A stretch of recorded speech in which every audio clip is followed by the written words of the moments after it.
Hi Taurus, this is Jav. Welcome pa sa ating channel. Ito ay inyong daily gabay tarot reading for May 9, 2025. Kung naka-resonate kayo, comment down. Kung hindi kayo naka-resonate, ibigay niyo po sa iba kasi general reading po ito. This is for you, Taurus.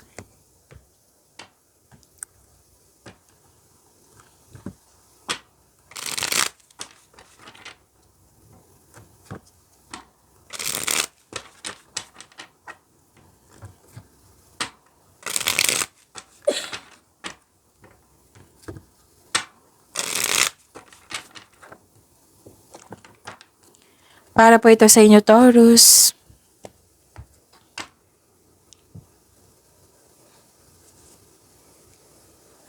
Maraming salamat po sa inyong patuloy na suporta at maraming salamat din po sa mga hindi nag-skip ng ads.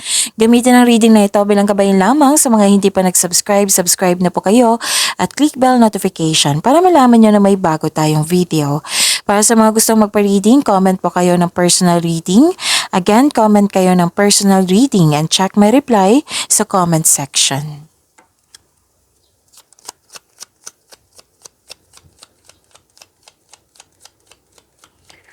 Spirits Guide, mga ganap pa para kay Taurus. I need 3 cards po.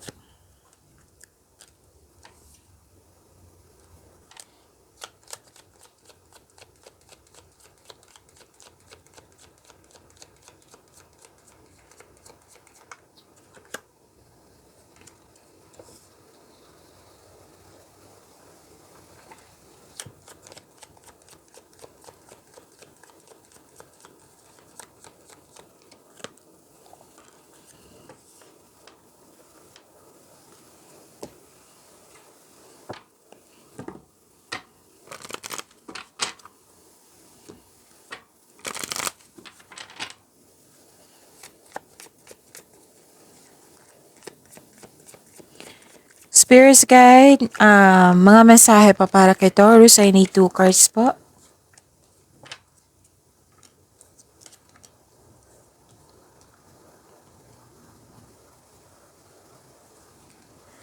Taurus, stop overthinking kasi hindi ito nakakabuti sa'yo, nakaka-drain ito ng energy.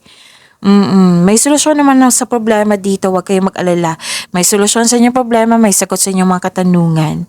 At mas lumawak yung ambisyon mo sa buhay, nagkaroon ng time for reflection, maraming ideas na gusto mong gawin, and mataas ang inyong intuition, malalaman mo din yung taong nanloko sa'yo or maluloko po.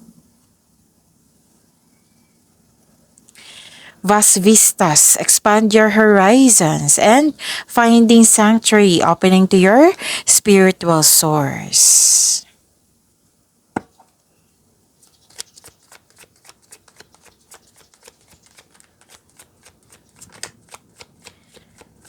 Spirits Guide, energy po ni Taurus.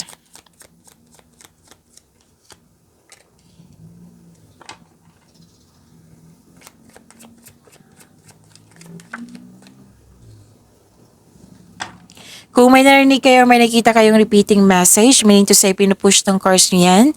Like for example, nanood kayo ngayon ng May 8 and May 9, 2025 video reading nyo, Taurus. Tapos may napansin kayo na repeating message. Yan po yung pinupush ng course na kailangan yung bigyan ng atensyon, solusyon at aksyon kung maaari po. So ano yung energy ni Taurus?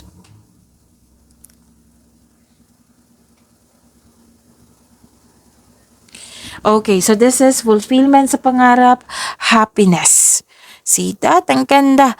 Accomplishment of cycle. Fulfillment sa pangarap, granted yung manifestation mo.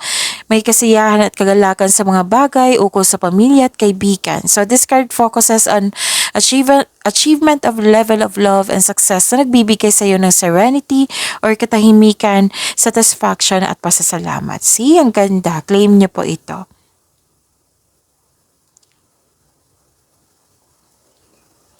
Okay. Parang may naalala kayo kahit may mga celebration dyan, happiness, yung parang may kulang sa inyo or naalala nyo yung mga nangyari sa nakaraan na nalungkot kayo. It might be na mismo ito kasi may naalala kayo or may naulit na pangyayari na kailangan mong i-embrace yung mga nararamdaman mo Kasi you felt sad dito and pain eh. So, sa kabila ng card dito, you have to accept and free yourself, pagalingin at palayain ang sarili. Pwedeng loss of connection to sa isang tao. Pwede na mismo ito. Okay? Pwede din loss of things or loss of opportunity. Pero at the end of the day, may kasiyahan naman dito. So, dito tayo mag-focus sa happiness mo.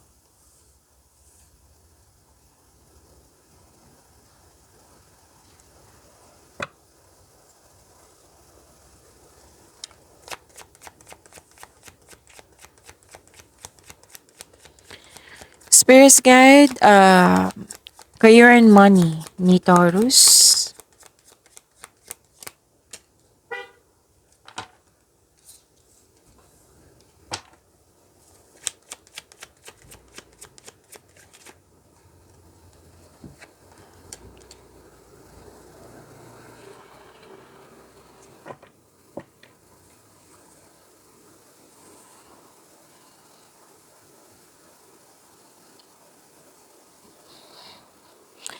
Okay, so this is may hinihintay kayo. Actually, may success, kaya lang hinihintay nyo pa ito. It might be this is a process pa, Taurus. Oo. So, kailangan nyo maghintay. So, the delay is all part of the process. Stick sa inyong plano and continue to work diligently. You're almost there. Huwag kayong mag-give up.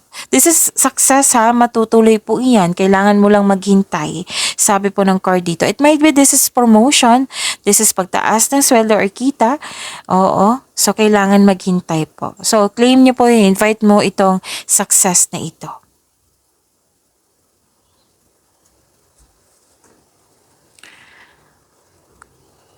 Okay, so, pwedeng mag-change career kayo, no? Kasi may ilan sa inyo dito na hindi mo na gusto na magstay or gusto mo nang lumipat. Pwede din na nagdalawang isip ka, na may offer sa inyo na positions para sa pag-level up. Nagdalawang isip ka kung tanggapin mo ba ito or hindi. So, yun. May problema din at ang ilan sa inyo na may problema dito sa pera. Oo, pwedeng naging disbalance po. So, kailangan nyo bigyan ng attention yan. And this card tells you na humingi na kayo ng guide kay God para mapalaya mo ang sarili mo sa nararamdaman mong takot ngayon. Takot ba or sadness?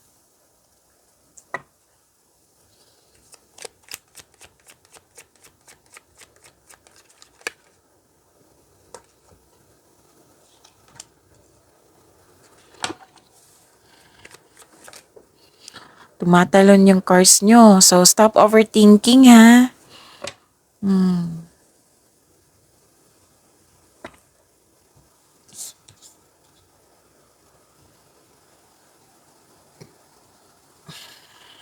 Excuse me, nag-burp lang po.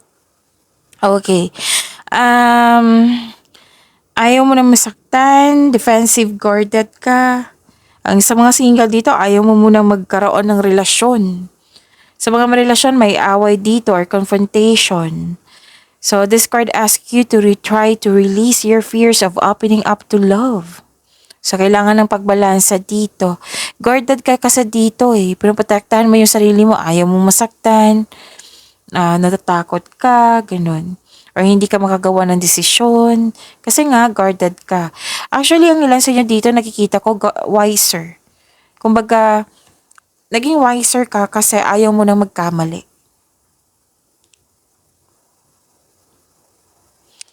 At,